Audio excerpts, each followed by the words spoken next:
Vamos a estar estudiando un tema que muchas veces es desconocido para muchas personas en la iglesia cristiana, o algunos tienen sus ideas, han escuchado a lo largo del tiempo en diferentes iglesias, o en sus casas, o en sus familias, o algunos tienen la referencia a este tema desde lo que han visto en películas, o que han leído en algún libro.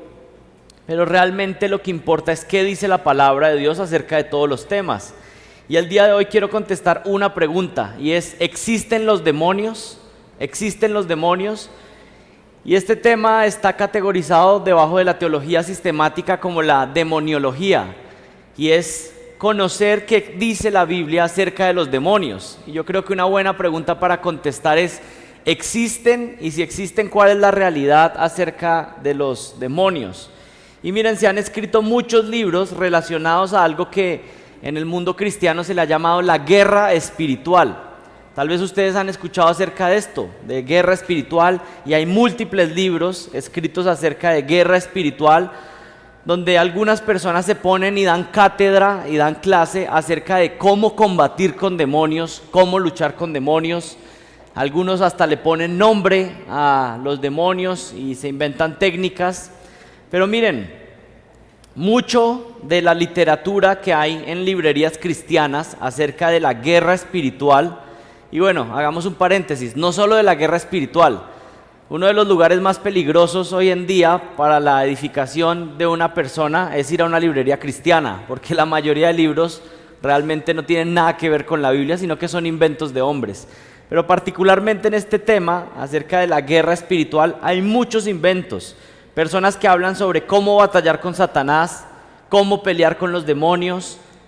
Hay iglesias donde cada domingo están atando a Satanás, pero no se sabe qué pasó, porque parece que si el próximo domingo lo vuelven a atar, se les desató la semana anterior. Entonces como que no se sabe qué es lo que están haciendo, porque lo reprenden a los demonios. Pero algo parece que tienen todos en común, y es que piensan que entre más griten, tal vez el demonio se asusta más rápido. Miren, yo leí un libro hace varios años, un libro escrito por Les Thompson, y él explicaba algo muy interesante. Él dice que mucho de la literatura, o mucha de la literatura que se ha escrito acerca de guerra espiritual en el mundo cristiano, la escriben personas que anteriormente fueron brujas, brujos, adivinos, y entonces ellos entran a una iglesia, y entonces ahora que están en la iglesia ellos dicen: es que yo soy el experto del otro bando, ahora pues ya estoy en Cristo, pero yo soy el que sé cómo es que funciona ya todo con los demonios, porque yo hice parte de eso. Y escriben escriben personas que no tienen conocimiento bíblico, pero quieren hablar de cómo luchar con los demonios, porque ellos tienen supuestamente un conocimiento desconocido para el resto de cristianos, porque ellos hicieron parte del otro bando. Pero realmente la Biblia no dice que aprendemos de cómo combatir el error conociendo mucho el error. Más bien la Biblia dice que combatimos el error conociendo la verdad. Una persona que es experta, por ejemplo, en un banco, y que tiene que trabajar con billetes, se convierte en experto en conocer los billetes falsos y los verdaderos, porque se vuelve experto en los billetes verdaderos. Sus dedos están acostumbrados a tocar el billete verdadero, y cuando viene un billete falso lo reconocen. Así que la manera de combatir el error no es convertirnos expertos en el error, sino convertirnos en expertos en la verdad. Hay personas que han enseñado acerca de la supuesta guerra espiritual, pero desde sus experiencias, y no tienen una referencia desde la palabra. Sin embargo, la guerra espiritual verdadera es muy diferente a la que muchos están planteando hoy en día en el mundo carismático o el mundo pentecostal. A Satanás y a sus demonios no se les vence con griterías, con escándalos, con conjuros, sino que se le vence con armas espirituales que da la palabra de Dios, como la oración y como la proclamación del evangelio. Y específicamente algo que vamos a mirar más adelante, derribando mentiras y argumentos falsos. Les pido que vayan a Marcos capítulo 1. Y el día de hoy este es un mensaje temático donde vamos a abordar este tema de si existen los demonios y vamos a considerar la realidad de los demonios desde varios versículos, principalmente en el Nuevo Testamento, algunas referencias al Antiguo Testamento, pero principalmente Nuevo Testamento. Y es un estudio bíblico, así que les animo que tengan sus Biblias a la mano, los que quieran puedan tomar nota. Marcos capítulo 1, versículo del 21 al 28. Y entraron en Capernaum en los días de reposo, entrando en la sinagoga enseñaba, y se admiraban de su doctrina, porque les enseñaba como quien tiene autoridad, y no como los escribas. Está hablando del Señor Jesucristo.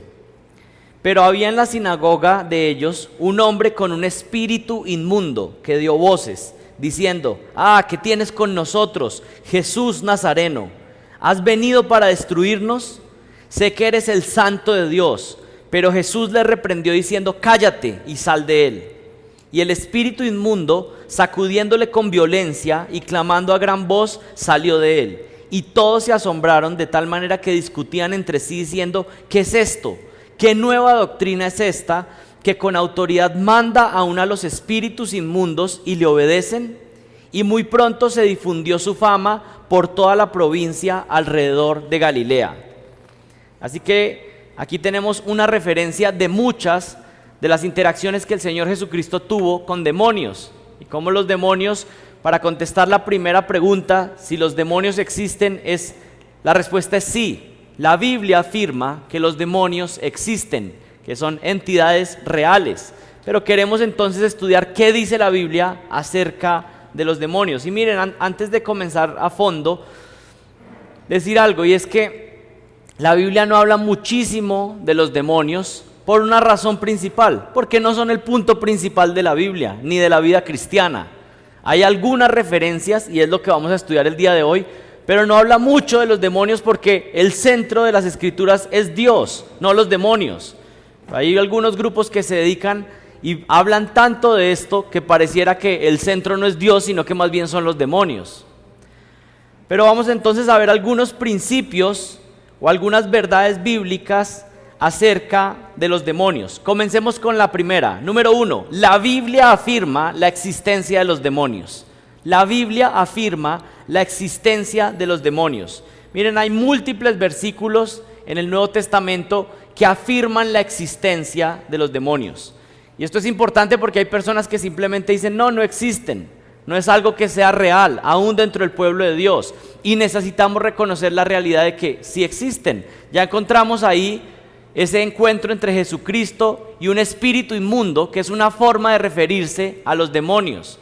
Así que ahí tenemos, el solo hecho que haya un solo versículo que mencione un encuentro con un demonio, pues nos muestra que es algo genuino, verdadero. Pero no solamente tenemos un versículo, sino que tenemos múltiples versículos.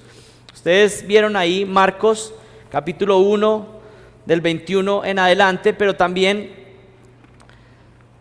vayan ahí a Marcos y miren el versículo 27. Y todos se asombraron de tal manera que discutían entre sí diciendo: ¿qué es esto? Una enseñanza nueva que con autoridad él manda y aún los espíritus inmundos le obedecen. Ahora bajen su mirada al versículo 39 en el capítulo 1 en Marcos. Y fue por toda Galilea predicando en sus sinagogas y expulsando demonios. Es decir, esta era una práctica común y recurrente del Señor Jesucristo en su ministerio. Tenía encuentros, estaba predicando la palabra, predicaba con autoridad, pero también reprendía demonios. Vayan al capítulo 5, al versículo 2. Desde el 1 dice: y llegaron al otro lado del mar, a la tierra de los Gadarenos, y cuando él salió de la barca, enseguida vino a su encuentro de entre los sepulcros un hombre con un espíritu inmundo, que tenía su morada entre los sepulcros y nadie podía atarlo ni aun con cadenas. Esta es una persona endemoniada, un demonio que estaba poseyendo a una persona y tenía una fuerza sobrenatural. Así que hay múltiples referencias. En el Nuevo Testamento hay más de 100 referencias a demonios. Y todos los autores, excepto el autor de Hebreos, confirman la realidad de los demonios. Es decir, en todos los autores bíblicos mencionan algo relacionado a los demonios, menos el autor de Hebreos. Y el Antiguo Testamento tiene menos referencia a los demonios, pero también hay referencias. Por ejemplo, Deuteronomio 32:17 dice: ofrecieron sacrificios a demonios y no a Dios, a dioses que no habían conocido, dioses nuevos que vinieron recientemente, a los que vuestros padres no temieron. Y una conexión: el Antiguo Testamento presenta a los ídolos o los dioses que las personas se forman como realmente la adoración a demonios. Levítico 17:7: y nunca más sacrificarán sus sacrificios a los demonios, tras los cuales ustedes han fornicado. Tendrán por esto por estatuto perpetuo por sus edades.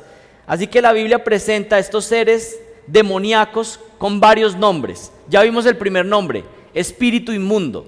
Cuando la Biblia se refiere a un espíritu inmundo, está hablando de un demonio. Pero ¿cuáles otros nombres utiliza la Biblia para hablar de los demonios? Bueno, habla de espíritus inmundos, espíritus malignos, espíritus engañadores que mienten, demonios.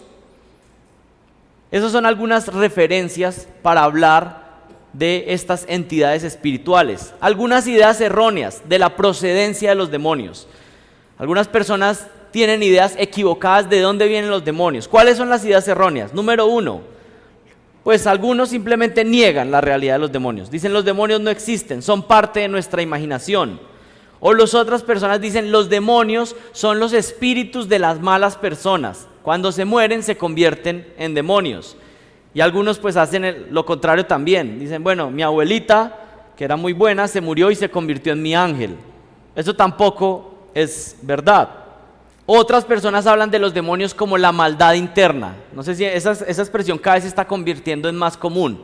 Tienen como pecados en sus vidas y entonces dicen: bueno, es como los demonios que hay en mi vida. Pero realmente pues son entidades aparte. ¿Cuál es la perspectiva bíblica? ¿De dónde vienen los demonios? ¿De dónde surgen los demonios? ¿Cuál es su génesis? Miren, los demonios son ángeles caídos. Ángeles caídos. En otras palabras, ángeles, seres creados por Dios, que hacían parte del ejército de los cielos, pero en algún punto se rebelaron en contra de Dios. Y algunos de ustedes tal vez han leído o escuchado enseñanzas donde se habla de una rebelión de Satanás, como el ángel principal que se rebeló en contra de Dios, pero no se rebeló solo, sino que un grupo de ángeles se rebeló junto con él. Ese grupo de ángeles rebelados, o que se les llama ángeles caídos, son los demonios.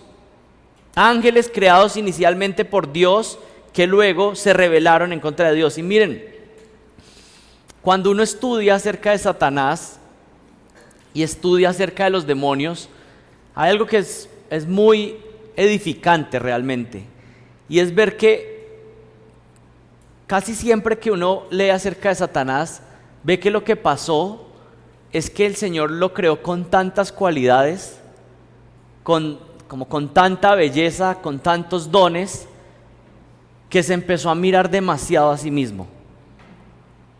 Y cuando se empezó a mirar tanto a sí mismo, empezó a decir como: pues yo puedo tomar el lugar del Altísimo. Y eso realmente, eso tiene que hacernos temblar por dentro, ¿no? Porque justamente había recibido mucho, y al recibir mucho, eso fue una tentación para decir: yo me voy a poner en el lugar que pertenece a Dios. ¿Y saben qué hizo el Señor? Dijo como: tú que te has elevado tanto, te derribo hasta lo más bajo. Eso es lo que hace el Señor con los orgullosos. Y Satanás es el prototipo de orgullo. Satanás y su ejército, ¿de dónde vienen? Pues ángeles rebelados en contra de Dios. Mateo 25:41. Entonces dirá también a los de la izquierda: apartados de mí, malditos, al fuego eterno preparado para el diablo y sus ángeles. Es que hay una referencia: estos demonios se les llama también los ángeles del diablo, los mensajeros de Satanás, aquellos que pertenecen al ejército de Satanás. Y dice que los que sean condenados al final de los tiempos, los seres humanos que no pongan su confianza en Jesucristo, dice Mateo 25:41, que van a ser lanzados al infierno de fuego con Satanás y los demonios. Y aquí una corrección: algunas personas han presentado el infierno como donde Satanás es como el administrador, como si fuera el administrador de una discoteca, así lo presentan. y que todos entonces los del mundo van a tener como una fiesta intensa por la eternidad. Bueno, no funciona así. Satanás no es el administrador del infierno. Satanás va a estar quemándose también en el infierno, junto con todos aquellos que no pongan su confianza en Jesucristo. El que está castigando, el que ejecuta la ira de castigo es Dios mismo. Y Satanás, junto con los incrédulos, está recibiendo la ira de Dios. Isaías 14, 12, hablando un poco de este concepto de la rebelión de Satanás. Ese es un pasaje clave para hablar de dónde sacamos estas ideas de que Satanás se rebeló, o que se exaltó, o que fue derribado desde los cielos. Isaías 14 es un pasaje clave. Dice Isaías 14, 12: ¿Cómo caíste del cielo, oh lucero, hijo de la mañana? Cortado fuiste por tierra, tú que debilitabas a las naciones. Tú que decías en tu corazón: subiré al cielo en lo alto, junto a las estrellas de Dios levantaré mi trono, y en el monte del testimonio me sentaré a los lados del norte. La mayoría de teólogos serios han concluido que estas referencias en Isaías y otras profecías en el Antiguo Testamento se están refiriendo a Satanás.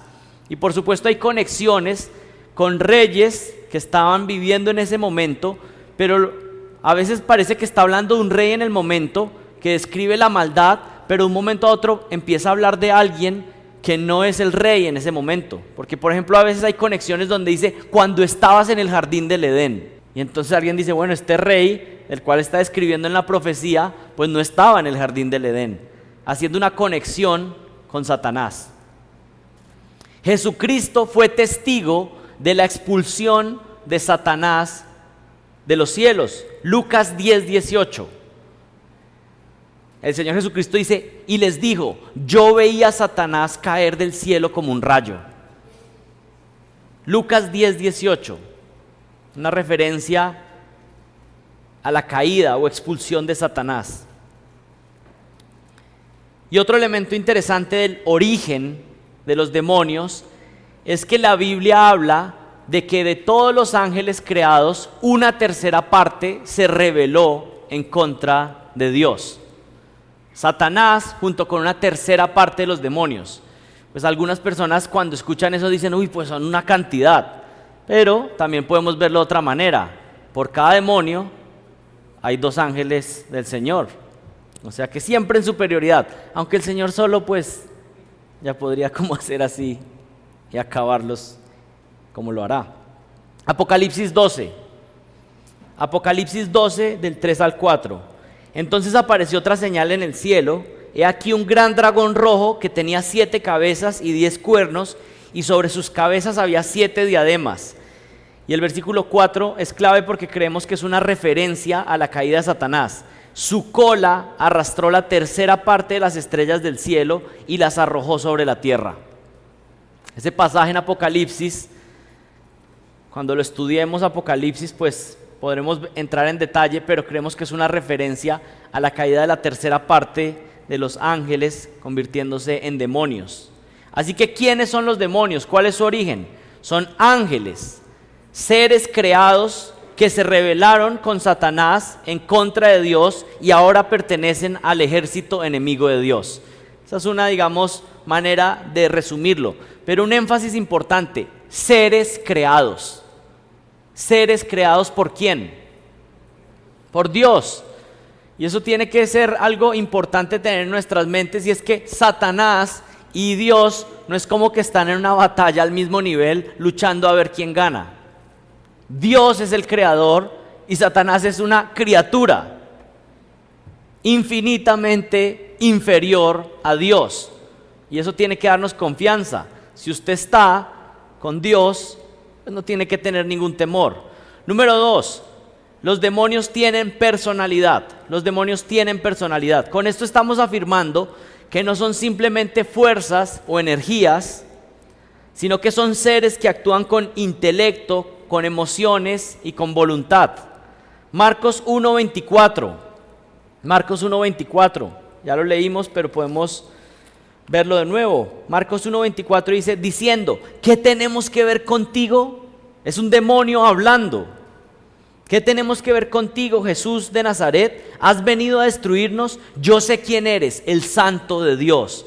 Así que pueden identificar y hablar y reconocer a Jesucristo. Tienen inteligencia, son muy inteligentes. En Santiago 2:19 dice que los demonios conocen mejor la teología que todos nosotros. Conocen muy bien las escrituras para poderlas manipular, para poder engañar. Conocen mejor la teología que nosotros, tienen inteligencia.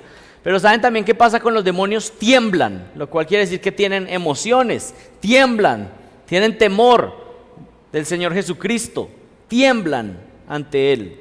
En Marcos 5, del 1 al 9, que ya lo vimos, hablando del endemoniado gadareno, dice que tiene intelecto, que tienen emociones y están ordenados como un ejército. ¿Se acuerdan cuando a veces los demonios se presentan como legión? Y hablando de legión están hablando de que están ordenados como soldados y trabajan ordenadamente, están trabajando. Punto número 3, los demonios son seres espirituales poderosos, pero no tienen los atributos de Dios. Con esto estoy hablando de Satanás y todos sus demonios. Son seres poderosos, pero no tienen los atributos de Dios. Hay una idea común, que ya la mencioné hace un momento, y es como esa guerra espiritual, donde Dios estuviera como luchando y como que es una guerra, digamos así como fuerte, como donde están como un enemigo que está como casi venciendo, pero realmente ese no es el caso. Dios es el creador y los demonios y Satanás son su creación. Miren, es como si pusiéramos en comparación una pulga siendo aplastada por un elefante de 6 toneladas de peso. No hay comparación, no hay nada de algo como que uno pudiera llegar a pensar como, uy, ¿será que esto se va a salir de control? ¿Será que Satanás de pronto va a ganar? O sea, no hay posibilidad. La superioridad de Dios, la grandeza de Dios es infinita. Dios es omnipotente, pero los demonios no son omnipotentes. Dios es omnipresente, pero ni Satanás ni los demonios son omnipresentes. Y eso es muy importante, porque Dios es el único que posee los atributos de Dios. Pero el pueblo cristiano o las personas en general comúnmente le atribuyen atributos que solo pertenecen a Dios a Satanás, como si él pudiera estar en múltiples lugares al mismo tiempo, cuando ese es un atributo que solo pertenece ¿a quién? A Dios. Solo Dios posee los atributos de Dios. Omnisciencia, que lo sabe todo, que lo conoce todo. ¿Quién es el único que lo conoce todo, que tiene toda sabiduría? Dios. Los demonios están limitados. Satanás está limitado, es una criatura. Solo Dios posee los atributos de Dios. Así que la próxima vez que usted reflexione algo con respecto a estas entidades demoníacas, no piense en ellos con términos que solamente aplican para Dios. Cuarto, ¿cuáles son los objetivos de los demonios? Es decir, ¿cuál es su tarea? ¿Qué es lo que hacen? Pues la respuesta es sencilla: oponerse a los planes de Dios y estorbar a los creyentes en su búsqueda de glorificar a Dios. ¿Cuál es el objetivo de los demonios? Oponerse a los planes de Dios y obstruir, estorbar, para que las personas no glorifiquen a Dios. Vayan a Daniel capítulo 10. Recuerden, este es un estudio bíblico, así que si suenan las hojas de la Biblia, suena más como que estamos estudiando la Biblia. Miren el versículo 12 al 14. Y ustedes recuerdan el contexto. Todos conocen lo del ayuno de Daniel, ¿cierto? ¿Cuánto duró? ¿Cuánto? 21 días. Algunos se acuerdan porque están en medio de ese ayuno en este momento. Bueno. El 10, el versículo 12. Entonces me dijo: no temas, Daniel, porque desde el primer día que te propusiste en tu corazón entender y humillarte delante de tu Dios, fueron oídas tus palabras, y a causa de tus palabras he venido. Mas el príncipe del reino de Persia se me opuso por 21 días. Pero he aquí Miguel, uno de los primeros príncipes vino en mi ayuda, ya que yo había sido dejado allí con los reyes de Persia. Y he venido a darte a conocer lo que sucederá a tu pueblo al final de los días, porque la visión es para días aún lejanos. Miren, esto que está pasando en Daniel es muy interesante. Daniel está orando desde su perspectiva humana, pero luego viene un ángel y le revela algo de lo que está pasando en el mundo espiritual. Daniel había estado orando y persistiendo en oración, en su realidad, en lo que él conocía, pero en el mundo espiritual estaba pasando una batalla de la cual él no tenía conocimiento. Y eso no solamente sucede en el libro de Daniel, sino que recuerdan en Job que pasa lo mismo. Job está experimentando unas cosas en este mundo, en esta tierra, pero en el mundo espiritual está pasando algo. Es más, de lo que está pasando en el mundo espiritual, están sucediendo cosas en esta experiencia humana. Ahora, ¿cuál es el punto? Aquí tenemos unas ventanas que la Biblia nos permite ver de lo que sucedió en algún momento en el mundo espiritual. Si este ángel no le hubiera revelado eso a Daniel, Daniel nunca se hubiera dado cuenta de qué fue lo que estuvo pasando en el mundo espiritual. Job en el libro nunca sabe qué fue lo que pasó. Nosotros tenemos una ventana que nos deja ver lo que pasó. ¿Pero por qué enfatizo esto? Porque en este momento, todo lo que nosotros estamos viviendo en nuestra vida cristiana, estudiar la Biblia, escuchar la palabra de Dios, esforzarnos por nuestra santificación, eso es lo que nosotros vivimos en nuestra experiencia, pero en el mundo espiritual están pasando cosas. Pero la Biblia no me dice que mire a ver cómo me meto yo en el mundo espiritual a descubrir qué está pasando allá, pero me dice que viva mi vida cristiana viviendo la guerra espiritual con los recursos que yo tengo a mi disposición. Daniel no tenía que meterse con lo que estaba pasando en la guerra espiritual. Daniel, ¿qué tenía que hacer? Orar en su habitación y suplicar al Señor que Él hiciera algo. Eso es lo que tenemos que hacer nosotros. Esa idea de quererme yo meter en lo que está pasando en el mundo espiritual no es lo que el Señor nos ha delegado. Él nos ha dado las armas espirituales, que son la lectura de la palabra, la comunión con los hermanos en la iglesia, la oración. Ya lo que esté pasando allá, pues yo no sé qué está pasando allá, ni me interesa porque no tengo nada que ver ahí. Después, en la eternidad, en la gloria, seguramente nos daremos cuenta de que esa vez que usted se arrodilló y estuvo orando, allá también estaba pasando algo espiritualmente. Pero si yo me desconcentro y me trato de meter en la realidad que no me corresponde, pues voy a estar desenfocado a hacer lo que realmente me corresponde, que es estar orando, meditando en su palabra, estudiando. ¿Qué es lo que hacen múltiples iglesias que supuestamente están muy ocupadas con demonios? Están justamente dándoles rienda suelta a los demonios. Se convierten los demonios en los protagonistas de todo lo que hacen. El mundo espiritual, allá hay una guerra que nosotros no vemos y ellos buscan oponerse a los objetivos de Dios.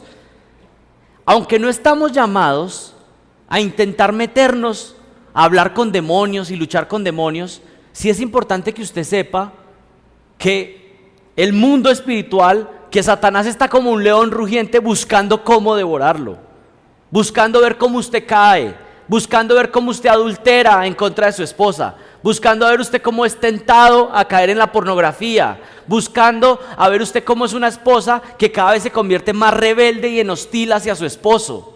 Pero si usted no está atento, sabiendo que su lucha es contra huestes espirituales, entonces va a estar distraído.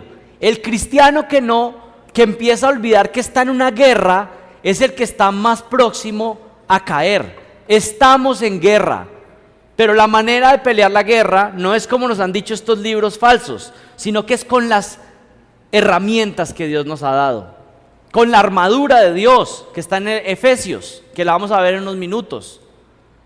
¿Cuáles son los objetivos de los demonios? Oponerse a los planes de Dios, estorbar a los creyentes. Los demonios promueven la idolatría, algo más que hacen los demonios. Los demonios promueven la idolatría. Vayan a Apocalipsis capítulo 9 y miren el versículo 20. Y la Biblia dice que esta idolatría va a ir en aumento a medida que pasa el tiempo. a traer más doctrinas de demonios falsas. Usted cada vez ve a la gente creyendo cosas más raras. No piense que tan creativos. Son demonios mismos que están introduciendo doctrinas falsas en este mundo. Son los demonios. Apocalipsis 9:20. Y los otros hombres no fueron muertos con estas plagas, ni aun así se arrepintieron de las obras de sus manos, ni dejaron de adorar a los demonios y a las imágenes de oro, de plata, de bronce, de piedra, de madera, las cuales no pueden ver, ni oír, ni andar. A medida que pase el final de los tiempos se van a introducir más idolatrías. Las personas van a empezar a adorar más imágenes, hechas de piedra, de madera. Están concentrados en que los seres humanos cometan actos sucios, dañinos y pecaminosos. Y yo creo que esa es una de las referencias de por qué los demonios se llaman espíritus inmundos. Están introduciendo toda clase de perversión en el ser humano. Mateo 12:43. Cuando el espíritu inmundo sale del hombre, anda por lugares secos buscando reposo y no lo halla. Toda clase de perversiones, de actos sucios, dañinos y pecaminosos están siendo cultivados de parte de demonios. Pero quiero hacer una aclaración. Cuando una persona peca, y este también es un énfasis importante, cada persona es responsable por sus actos. Otro de los errores muy grandes que comete las iglesias carismáticas es que no asumen la responsabilidad de su pecado, sino que más bien le echan la culpa a un demonio. O sea, usted no tiene que arrepentirse de su pecado, sino que es que usted tiene demonio de tal cosa. Este tipo es un perezoso que no trabaja. No, es que tiene espíritu de pereza.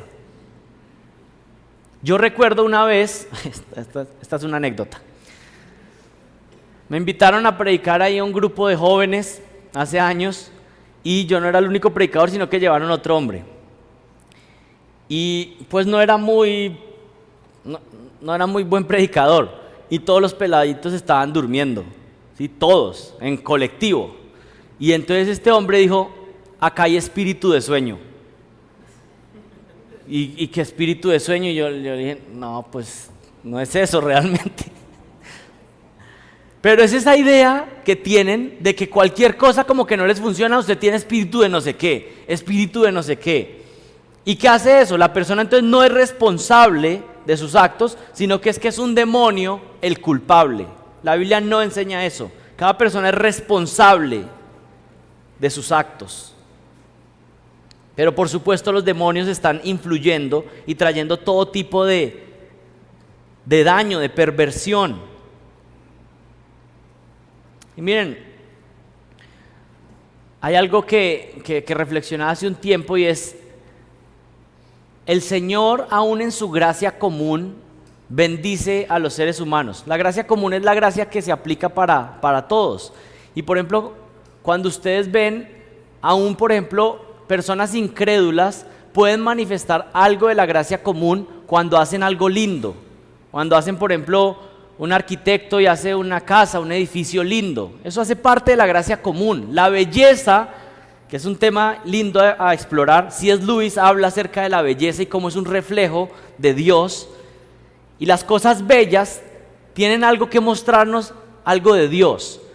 Pero cuando usted mire algo que es caótico, dañado, sucio, destruido, pues muestra algo también de la expresión de los demonios y Satanás. Para mí todo este tipo de manifestaciones donde hay el caos, donde quieren romper, quebrar, para mí hay una acción evidente de demonios en medio de todo esto. Pero la gente, y aún gente en el pueblo cristiano, es como ciega y no se da cuenta. Pero es evidente, es fácil ver donde hay una operación evidente demoníaca, donde todo es destruir, romper, dañar, quemar. Si hay una pared linda, ponerla fea, ensuciarla. Con Dios hay armonía, mientras que Satanás todo es desorden, destrucción. Satanás y sus demonios promueven griterías, conflictos, desórdenes, destrucción. Dios edifica, pero Satanás destruye. Dios organiza, pero Satanás crea caos. El que tenga oídos, que oiga. ¿Qué más propósitos tienen los demonios? Los demonios pueden poseer a seres humanos. Esto va a ser importante aclarar algunas cosas aquí. Los demonios pueden poseer a seres humanos. En los evangelios encontramos una gran cantidad de situaciones de posesión demoníaca. Personas que están poseídas por demonios. ¿Y qué es una posesión? Pues una persona que tiene demonios habitando dentro de sí. La expresión puede ser poseído o estar endemoniado, y aparece 13 veces en el Nuevo Testamento. Uno o varios demonios entran y habitan en la vida de una persona. ¿Cómo se manifiesta esto? Se puede manifestar causando enfermedades, quitándole el hablar a una persona, hacerlo ciego, causarle convulsiones o guiarlo a tener deseos de suicidarse. Y quiero aclarar algo, no siempre que hay alguien enfermo o que alguien que quiere suicidarse, entonces tiene la acción de un demonio dentro de sí. Pero comúnmente los demonios están causando este tipo de cosas. Miren, Satanás lo único que quiere es destruir. Si entra a la vida de una persona no es para ayudarle, sino que es para acabarlo, para destruirlo. Y yo creo que muchas personas que han llegado al suicidio pues han estado bajo la influencia demoníaca. Pero una pregunta muy importante: ¿puede un cristiano verdadero ser poseído por un demonio? Esa es una pregunta fundamental. Los seres humanos pueden ser poseídos por demonios, pero ¿puede un cristiano ser poseído por un demonio? Y la respuesta es contundente: no, un cristiano no puede ser poseído por un demonio. ¿Por qué? Porque el cristiano es templo del Espíritu Santo y el Espíritu Santo mora en nosotros. Y es imposible que el Espíritu Santo vaya a morar en una casa, en un templo, habitando junto con demonios dentro de ese templo. Así que si usted le tiene miedo a los demonios, lo mejor que puede hacer es arrepentirse de sus pecados, confiar en Jesucristo y que usted ahora se convierta en un templo del Espíritu Santo. Realmente, bueno, me voy a adelantar un poco. Pero la mejor forma de liberar a alguien de los demonios es predicarle el evangelio para que se arrepienta y entonces esa casa ahora quede habitada por el Espíritu. Los demonios pueden estorbar, atacar a un creyente, pero un demonio o varios demonios no pueden poseer a un cristiano. Los demonios, claro que pueden estorbar, atacar. Y yo sé que ustedes tienen una pregunta que yo he tenido por muchos años: ¿cómo? Y la respuesta es: no sé. No sé, he hablado esto con Josías, le he dicho, pero ¿cómo funciona? Y pues la Biblia no dice. Yo no creo que sea posible que un demonio pueda poner, por ejemplo, ideas en la cabeza de un creyente. Yo no creo que eso sea posible. No creo que se pueda meter en su mente, porque eso sería pues una posesión momentánea. Pero de alguna forma que no entiendo cómo directamente pueden atacar, estorbar. Y sí, hay una forma que sé exactamente cómo es: por medio de la promoción de este mundo, poniendo los engaños por todo lugar. Y el cristiano está expuesto a este mundo y a las mentiras que los demonios están promoviendo. Por supuesto, este es el caso diferente con los falsos maestros, con las personas que están introduciendo mentiras. Por supuesto que están muchos poseídos. Y muchas de las cosas que están enseñando vienen directamente de demonios. Yo creo que muchos falsos maestros están poseídos por demonios y están engañando a múltiples personas, a miles de personas. Por ejemplo, voy a decir algo fuerte, pero que yo estoy convencido. Yo creo que la Iglesia Católica y sus líderes más prominentes tienen que estar plagados de demonios. Esa capacidad de engaño a millones de personas de una manera tan envolvente tiene que ser porque hay doctrinas y demonios potentes poniendo doctrinas para engañar a millones. ¿Saben qué es lo más demoníaco?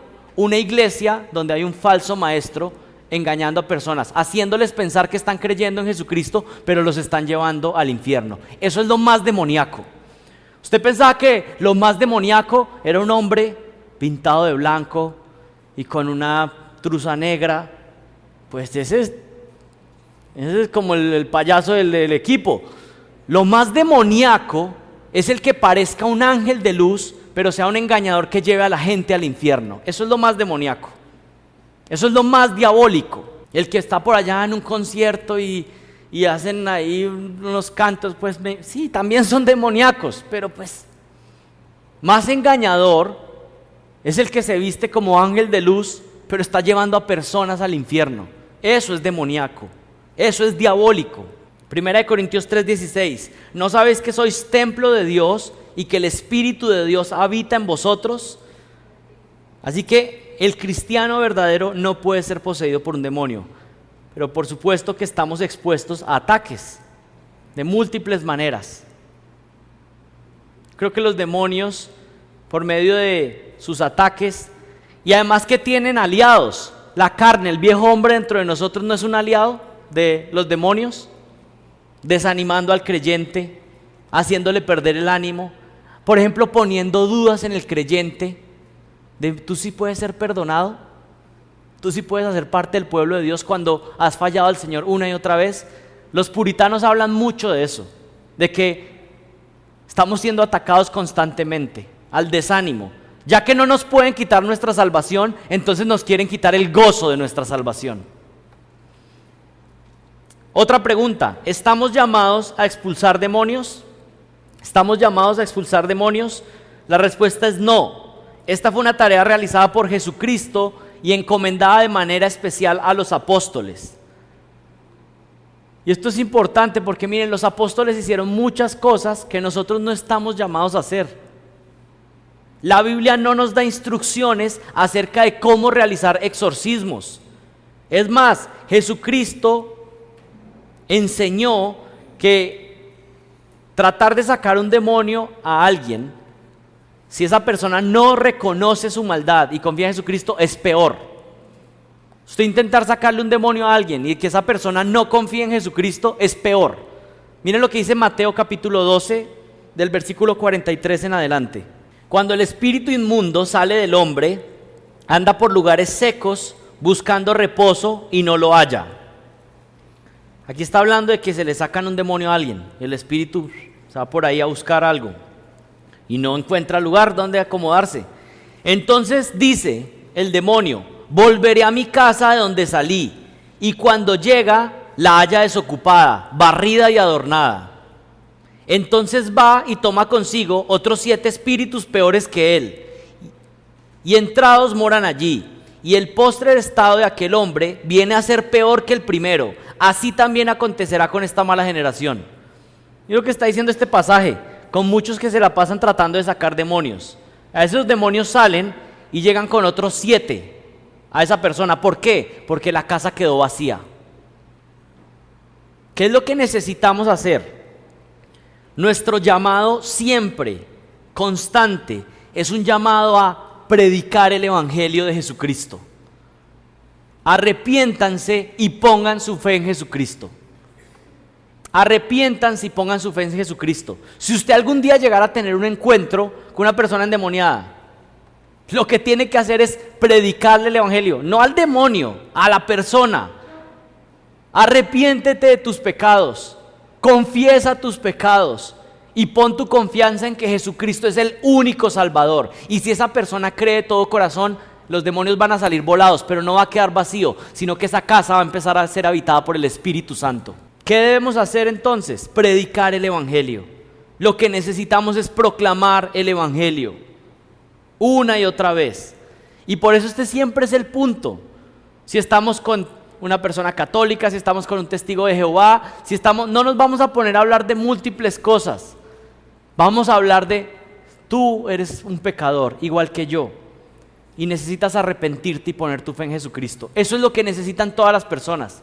Si usted va y habla con la tía católica y usted le hace tumbar todas las estatuas, le hace quebrar todas las virgencitas, pero esa persona no cree en Jesucristo, no se arrepiente de sus pecados, pues nada, ahora tiene la casa más linda, pero el problema de fondo no se ha resuelto.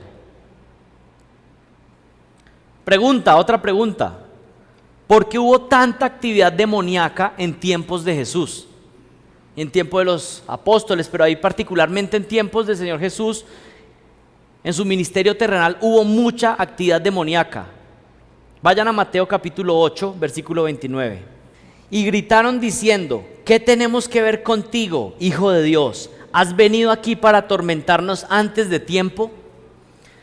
Varias cosas de ese versículo. Los demonios saben que igual viene el momento del juicio, pero están diciendo como: ¿por qué está esto como anticipado? ¿Por qué nos estás atormentando antes de tiempo?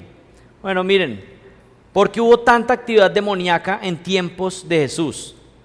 Bueno, yo creo que los demonios se exaltaron al ver al rey poner los pies sobre esta tierra. Y por supuesto, si hay una persona endemoniada y el Señor Jesucristo entra en esa habitación, pues ellos actúan de una manera incontrolable, no pueden resistir ante la autoridad de Jesucristo, se rinden. Hay algunos pasajes que dice que se lanzaban al piso porque Jesucristo había llegado. Miren, ni ustedes ni yo tenemos esa autoridad, así que no hay que estar pensando en estar peleando. Y aquí una advertencia: los demonios son muy inteligentes y conocen muy bien la doctrina, así que lo más necio que alguien pueda hacer sería ponerse a hablar con un demonio. Nosotros estamos llamados a hablar con el Señor, a pedir nuestra protección del Señor. Él es el que se puede encargar, Él es el que tiene el poder. Yo necesito hablar con mi Señor, yo no necesito ponerme a hablar con ningún demonio, ni quiero. Hubo una actividad especial demoníaca en aquella época porque el Señor Jesucristo estaba directamente, personalmente, en medio de las personas. Y pues si lo pusiéramos en términos sencillos, pues estaban alborotados. Pero eso no quiere decir que no estén activos hoy en día. Siguen presentes y haciendo su tarea, tal vez de manera más encubierta. ¿Qué otra tarea cumplen los demonios? ¿O qué otro propósito cumplen los demonios? Promover la falsa religión. Primera de Timoteo capítulo 4, versículo 1. Pero el Espíritu dice claramente que en los últimos tiempos algunos apostatarán de la fe, prestando atención a espíritus engañadores y a doctrinas de demonios, mediante la hipocresía de mentirosos que tienen cauterizada la conciencia, prohibiendo casarse. Hay algunos grupos que prohíben casarse, ¿no? Como que eso es más espiritual. Y la Biblia dice que eso es una doctrina de demonios. Prohibiendo casarse y mandando abstenerse de alimentos que Dios ha creado para que con acción de gracias participen de ellos los que creen y han conocido la verdad. Mire, dice que hay unas doctrinas directamente de los demonios. Y uno pensaría, bueno, ¿qué será? Algo así como bien diabólico, oscuro. ¿Saben cuál es? Prohibir casarse y decirle a las personas que no pueden comer ciertos alimentos. Doctrinas de demonios. Porque todo lo creado por Dios es bueno y nada se debe rechazar si se recibe con acción de gracias, porque es santificado mediante la palabra de Dios y la oración. Algunos están tan concentrados buscando demonios en todos lados, pero pasan por alto que la principal acción demoníaca es propagar la falsa doctrina. Y esto ya lo he hablado algunas veces, pero pues el demonio que está encargado de asustar gente en las casas, pues es el demonio más varado de todos. Usted que lo pongan, usted demonio, usted el que va a asustar a la gente en el conjunto. Pues sí, tendrá una tarea, pero pues es el más... No estoy diciendo que lo quiero pues ahí alrededor, ¿no? Pero el punto es que los demonios, su tarea principal es propagar la falsa doctrina, engañar a la gente, que crean mentiras acerca de la crianza de sus hijos y que eso se meta tan profundo en su casa que se convierta en un ídolo y se desvíen de Dios, que crean cosas diferentes acerca de cómo cuidar el cuerpo y esas mentiras se metan en su casa más profundamente, más que lo que dice la palabra. Miren, el demonio está propagando doctrinas para que las personas se postren en religiones falsas. Y tal vez todas las religiones no son donde parecen religiones, pero hay personas que se meten a adorar múltiples cosas y eso se convierte en su religión. Y los demonios están propagando todo tipo de engaños, todo tipo de falsedades. Si un demonio logra infiltrar una iglesia con falsa doctrina, entonces ha causado un daño grande. Un grupo de personas que propaguen todas las doctrinas de la Biblia correctas, pero se equivoquen en la persona de Jesucristo, entonces seguramente es un lugar influenciado por doctrinas de demonios. Un lugar donde se enseñen todas las reglas de la moral cristiana, que usted tiene que seguir todas las reglas de la moral cristiana, pero le enseñen que la salvación es por obra, sino por gracia, seguramente es un lugar que está influenciado por doctrinas de demonios. Porque usted piensa que todo está bien, pero justamente le pusieron el veneno que lo va a llevar al infierno. Esa es la actividad demoníaca. Lo más demoníaco en este mundo es un grupo que parezca cristiano, pero que esté guiando gente al infierno. Eso es lo más diabólico. Eso es lo más demoníaco. Algunas implicaciones finales para concluir. Número 1, Jesús tiene autoridad sobre las huestes espirituales. Es sumamente más poderoso porque es Dios, es el creador. Los demonios le obedecen y Jesús le delegó autoridad a sus apóstoles. Así que la primera implicación, no tienen que tener miedo a los demonios si están con Cristo. Si usted es del Señor, si usted es de Jesucristo, si usted ha nacido de nuevo, si usted es templo del Espíritu, usted no tiene por qué tener miedo. ¿Saben? Un demonio no puede hacer nada más allá de la autoridad de Dios. Así que no hay que tener nada de temor, nada de miedo. Implicación número 2, debemos recordar que hay enemigos formidables queriendo atacarnos. Si usted sabe que hay enemigos, entonces está ¿qué? Más atento, más alerta. Ustedes y yo deberíamos estar orando más intensamente, ¿no?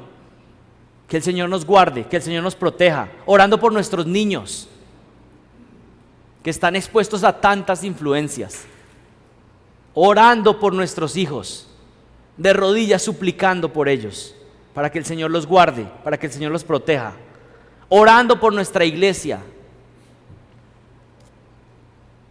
por nuestra familia y mantenernos en la palabra. Estas son las armas espirituales que tenemos. 3, ¿tienes temor porque no eres un creyente verdadero y el Espíritu Santo no está habitando en ti? Entonces, ¿sabes qué? Tienes toda la razón para estar muerto de miedo. Claro, porque usted está expuesto a cualquier influencia. Pero no debería estar así. Hoy puede ser el día en que usted se arrepienta de sus pecados, ponga su confianza en Jesucristo y ya no tenga que vivir bajo el temor, bajo el miedo. Se va a terminar en Efesios capítulo 6. La armadura con la que lucha el cristiano, la batalla espiritual. Por lo demás, fortaleceos en el Señor. ¿De dónde tomamos nuestra fuerza para esta batalla? En el Señor y en el poder de su fuerza. Revestidos con toda la armadura de Dios, para que podáis estar firmes contra las insidias del diablo, contra sus ataques, contra sus mentiras. Porque nuestra lucha no es contra sangre y carne, sino contra principados, contra potestades, contra poderes de este mundo de tinieblas, contra las huestes espirituales de maldad en las regiones celestiales. Ahí está contra quién es nuestra lucha, pero hoy hemos visto cómo es que se lucha. Versículo 13, por tanto, tomad toda la armadura de Dios para que podáis resistir en el día malo, y habiendo hecho todo, estar firmes. Estad pues firmes, ceñida vuestra cintura con la verdad, revestidos con toda la coraza de justicia, calzados los pies con el apresto de la paz, en todo tomando el escudo de la fe con la que podréis apagar todos los dardos encendidos del maligno. Tomad también el yelmo de la salvación y la espada del Espíritu, que es la palabra de Dios, con toda oración. Mira, aquí está diciendo cómo se usa esta armadura. ¿Cómo? Con toda oración y súplica. Orad en todo tiempo en el Espíritu, y así velad con toda perseverancia y súplica por todos los santos. Esa es la armadura. Esa es la manera en cómo luchamos en esta guerra espiritual. Hermanos, no tengan miedo. El Señor es el que está en toda autoridad. Y si nosotros estamos protegidos por Él, entonces no hay nada que temer. Él está cuidando de los suyos. Oremos. Padre, te doy gracias por tu palabra, porque tú nos iluminas, porque tú no nos has dejado a la deriva, imaginándonos cada cosa, Señor, sino que tenemos respuestas en tu palabra. Señor, queremos ser fortalecidos en el poder de tu fuerza. Hay tantos ataques de todas partes que solamente podemos estar firmes si nos vestimos y utilizamos diligentemente la armadura que tú has provisto para nosotros.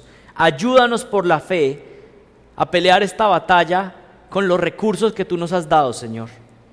Porque no tenemos una lucha contra sangre ni carne, sino contra principados, contra potestades, contra demonios. Pero tú nos has dado los recursos de tu palabra, de la justicia, del evangelio de la paz, Señor, de la fe para resistir los dardos del enemigo. Padre, ayúdanos a pelear la batalla y perdónanos porque a veces se nos olvida que estamos en una batalla y nos distraemos. Ayúdanos, Señor, para que nuestros lomos sean revestidos con la verdad de tu palabra. Danos deseo por tu palabra, Señor. Que nuestra coraza sea la justicia que encontramos en Jesucristo. Somos protegidos, Señor, porque nuestra justicia viene de Él, no de nosotros. Alista nuestros pies para que sean rápidos y fuertes para ir a proclamar el evangelio de la paz. Danos la habilidad de resistir los dardos del enemigo con el escudo de la fe. Danos una fe fuerte, Señor, no una fe que se desanime rápidamente ante las pruebas.